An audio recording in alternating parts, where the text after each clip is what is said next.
Ayan, so welcome back po dito no sa Day Enrica YouTube channel at sa Doy TV Sports. Ayan, ang ating dalawang channel, ano po. At yun nga po, tayo po yung napapablog ngayon, no. Alas 2 po na madaling araw dito sa amin, no, si Canada. At upang sumagot no sa mga comments ng ating mga subscribers no at ating mga viewers. Ayan.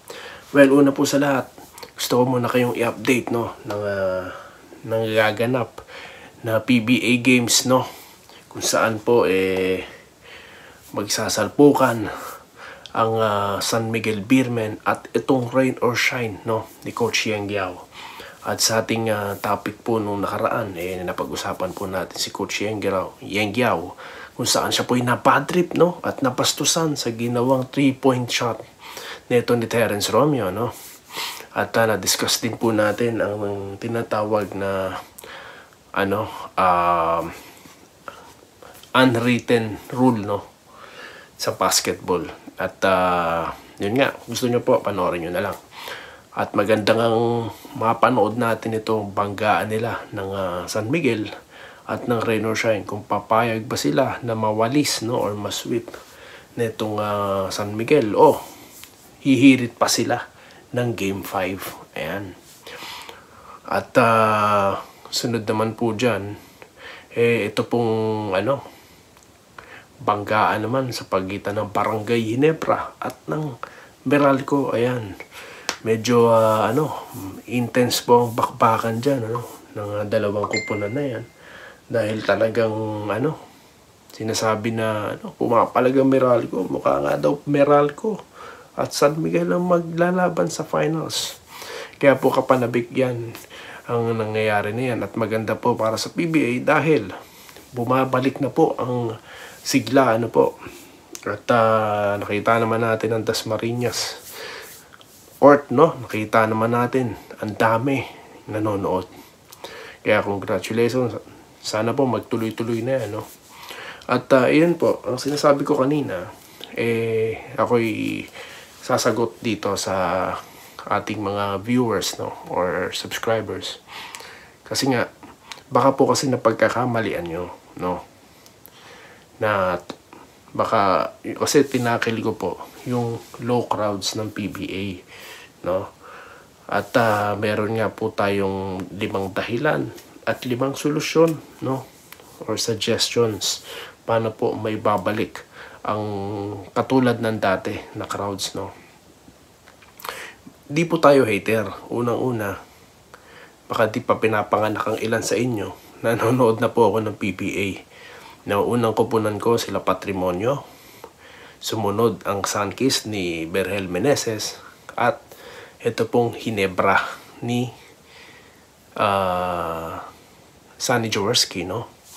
So malalim ang aking sa PBA no, simula childhood days ko nanonood na ako ng PBA. Kaya wala akong galit dyan at hindi ko kinukutya yung kasalukuyan nangyayari sa kanila. Yun na nga lang, open-minded po ako sa nangyayari no. At hindi lang po ako nagsasabi niyan, mga former players na po ng liga, mismong tawag dito, news company na no. At ang tawag dito, ang ilan sa mga may concern din about PBA no. So hindi lang tayo ang nagsasabi niyan. At may mga resibo may mga picture.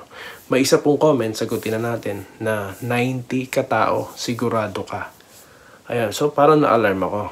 Kasi ayoko sa lahat yung chismis sa pagbablog ko.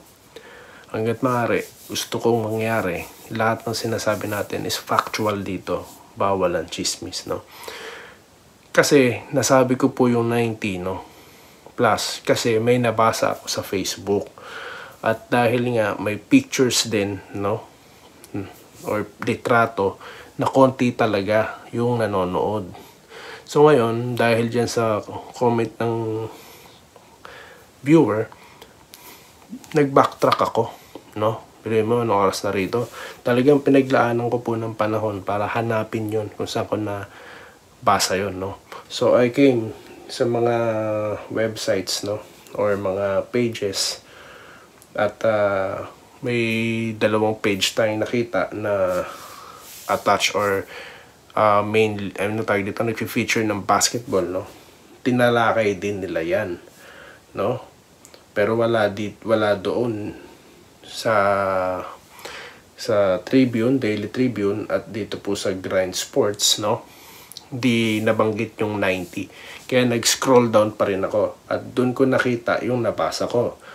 Sa ano naman po ito, no?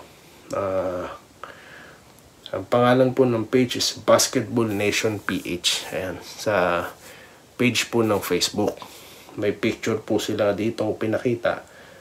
At may caption na ganito, a total of 98 people in attendance tonight in Philippine Sports Arena between Magnolia and Terrafina. Nung May 3 po ito, no, na i-post. May 3, oh, ayan.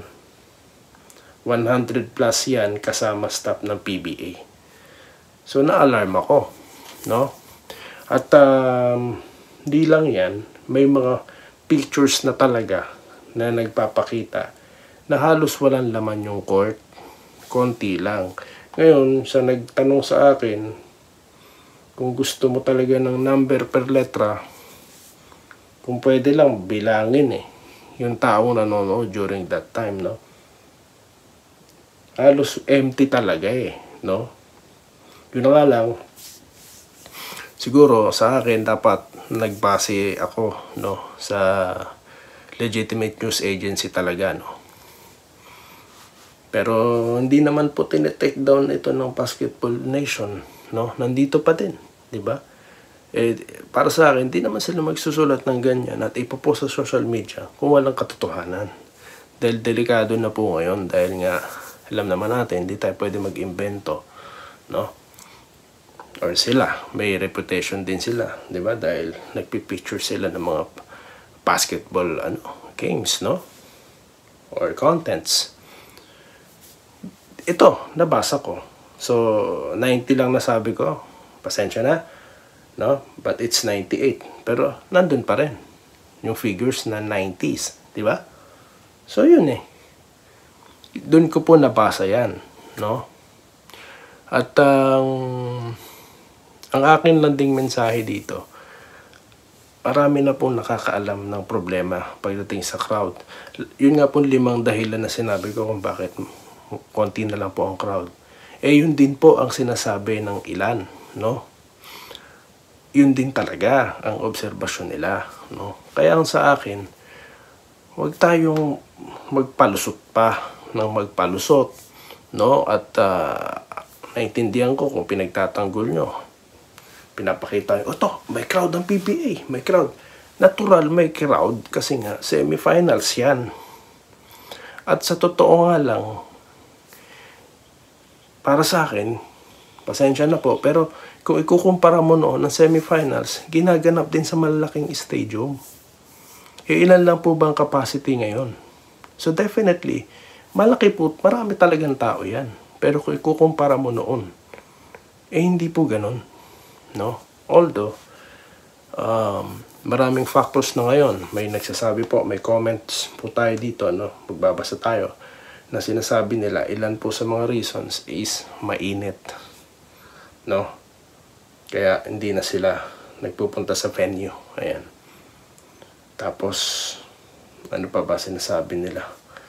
Ito pa isa sa dahilan ko kaya sa TV nila ako nanonood, grabe ang traffic, tapos mahal mga paninda sa loob. So yun ang concern niya. So yun. Tapos may mga nag-suggest pa nga may iba sinasabi tama yung suggestion ko. Dapat po magbigay sila ng rules na nagbabawal. Ayan, may mga suggestion Kaya nga po tayo may suggestion kasi gusto po nating ma-resolve yung problema, 'di ba? Meron wag tayong magsasalita ng hindi ganyan magpapalusot. Kaya hindi po mare-resolve ang problema kung puro palusot ang gagawin natin. 'Di ba? May concern tayo sa liga at gusto natin itong mapanatili, no? Nandyan sa mga video ko, kaya wag nyo akong pagkakamalian. Na baka sinasabi nyo, hater ako. Ayan, no? May mga video tayo eh. 'Di ba? At sa ulado ko, nasa isip ko pa yung mga memorable moments ng PBA. 'Di ba? As a fan. Kaya yung mga ano dyan, basta lang nagko-comment, 'di ba? Ayun, no? Suriin nyo yung channel natin, Doy TV Sports. 'Di ba? Meron nga tayo diyang purely contents for Ginebra. Nagpi-feature tayo ng mga Ginebra players. 'Di ba? Kaya yun lang po ang akin bilang may concern sa liga. No? Na sana ito'y ma-address. Dahil mahirap na pong i-address kung wala na tayong i-address. So I hope everything is fine guys sa inyo lahat yan. At muli, yan nga, yung semifinals. Good luck sa mga kupunan, sa mga players at sa PBA. Muli, at lalo na sa mga fans of course. At muli, maraming salamat na makita-kita tayo sa mga ganitong content sa ating mga channels, no? Day Enrica at Doy TV Sports. Maraming salamat at magandang araw sa inyo lahat. Salamat po sa panonood. Subscribe na para sa mga susunod na basketball at boxing videos.